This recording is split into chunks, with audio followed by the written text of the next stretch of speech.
Let me tell you, the bang that shook our cul-de-sac that morning wasn't just a garage door slamming shut. It was the opening shot in a full-blown suburban war, the kind that sends every dog on the block into a barking frenzy and every neighbor's nose straight to their blinds. I knew that sound by heart. That was the unmistakable metallic slam of my dad, Hank Cole, putting three deadbolts between our family and a problem that nobody asked for, but everybody was about to inherit. Picture this: my dad's 72 Vietnam vet, arms folded across his chest, jaw set, standing sentry in front of our now locked garage like he's guarding nuclear secrets. And inside that garage, not our old bikes, not the kids' toys. No, sir. Three massive HOA trucks stashed there by Lauren Pierce, neighborhood tyrant and self-appointed empress of Cedar Ridge Meadows, all under the authority of some temporary ordinance she probably cooked up over black coffee and a power trip. So what did Hank do? What any sane retired mechanic with a taste for justice would do. He locked the garage, called the sheriff, and stood his ground. Back then I had no idea those trucks would rip the roof off the biggest scandal our little town had ever seen. But before I get ahead of myself, hey, real quick, drop in the comments where you're watching from and what time it is. And if you've ever squared off with an HOA psycho smash, that subscribe so you don't miss the rest of this circus. You know, I never thought my quiet suburban life would end up somewhere between a spy movie and a stand-up comedy special. I'm Ethan Cole, 45 IT consultant, grill master, father of two man who used to believe that peaceful neighborhoods actually existed. And for a while they did.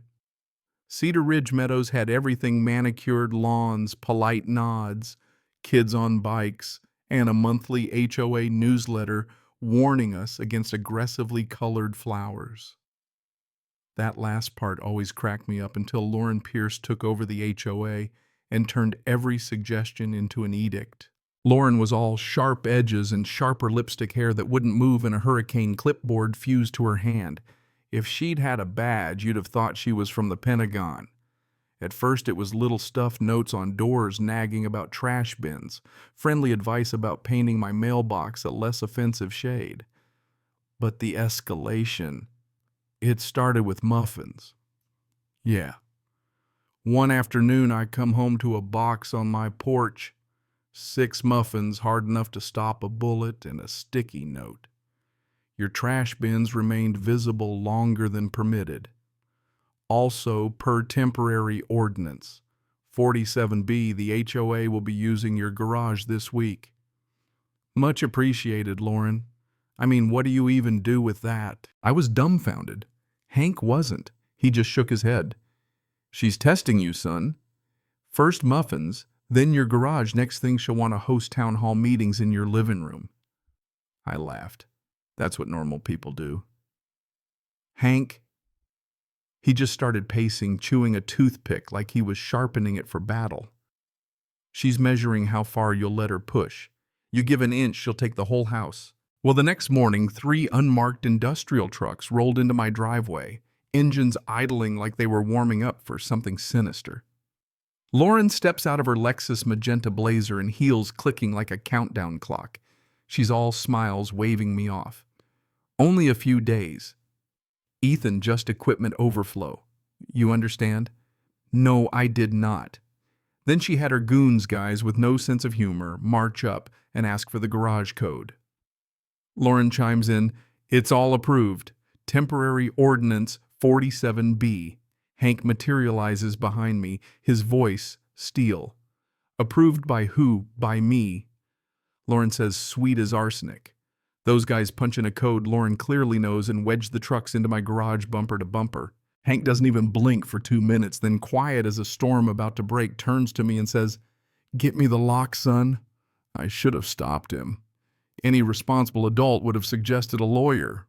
But Hank's the kind of man who once diffused a grenade with duct tape and a fishing lure, so I fetched the padlocks. He went full Mission Impossible, manual locks, chains, even a bar across the handles, zip ties everywhere. When he finished, he wiped his hands and nodded. Let's see her ordinance override that. That's when Lauren returned in a huff. Jack, she always got his name wrong, those trucks are HOA property. You can't legally. But Hank had the phone to his ear already calling Sheriff Ramsey. 3 unauthorized vehicles on my property might be a hostile takeover, hard to say these days. Lauren's smile cracked like dry paint. Sheriff Doug Ramsey rolls up, coffee in hand, surveying the crowd now, gathering like it's a parade.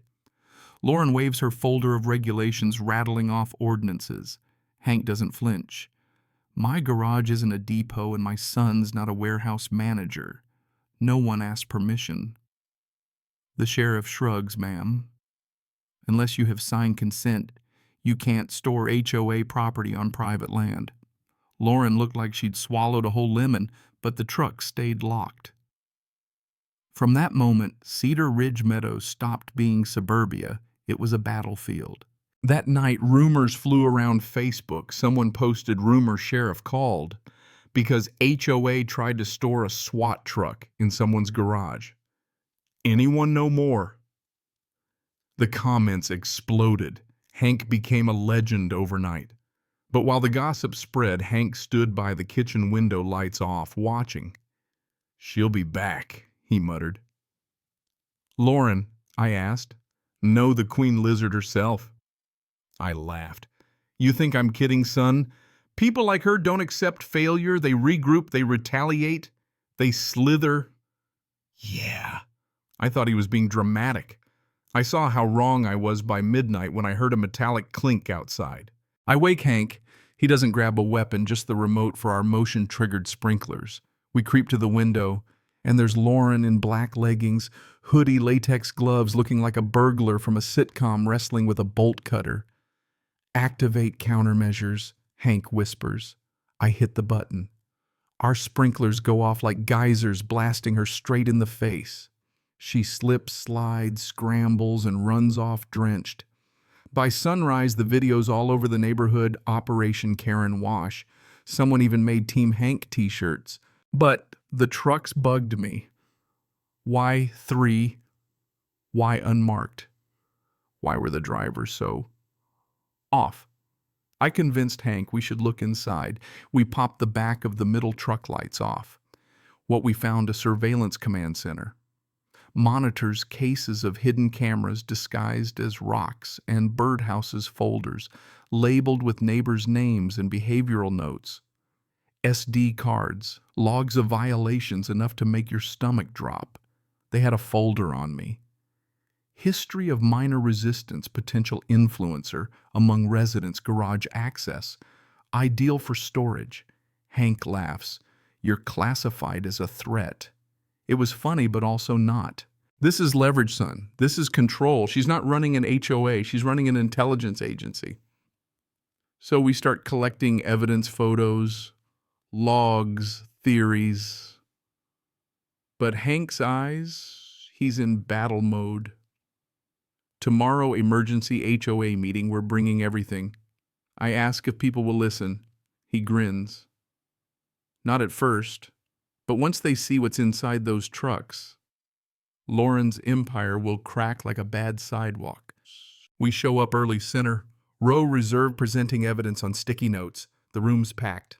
Lauren sweeps in all business. She starts with her trademark speech about urgent community importance. Hank interrupts, waving minutes from a 2012 meeting. Her temporary ordinance was voted down years ago. The crowd laughs. I ask why the trucks are unmarked, full of surveillance gear. Silence. Lauren claims it's legal inspection equipment, but the crowd's turning angry and scared. Then comes the twist. A quiet woman in back, Julia Reyes, Lauren's former assistant, stands and confesses. "I set up the equipment, filed the notes, kept backups." She wasn't just monitoring us, she sold the data to insurance companies, realtors, even a political campaign. The sheriff, sitting quietly, stands. That explains the trucks. Lauren bolts, runs straight out the back door as the crowd erupts. But here's the thing, Lauren's gone, but Hank knows it's not over.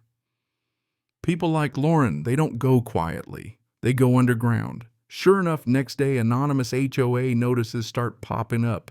Hank grins. She's testing who'll obey, who'll get scared, only now nobody listens. Folks bring every fake notice to our porch. It becomes a game trading cards of desperation. But Lauren's not done. The drones start appearing, first one, then another, each time spying, gathering footage, trying to reclaim her grip. Hank responds with tactical genius lawn gnome net launchers, decoy violations, even a fake developer letter to lure Lauren into the open.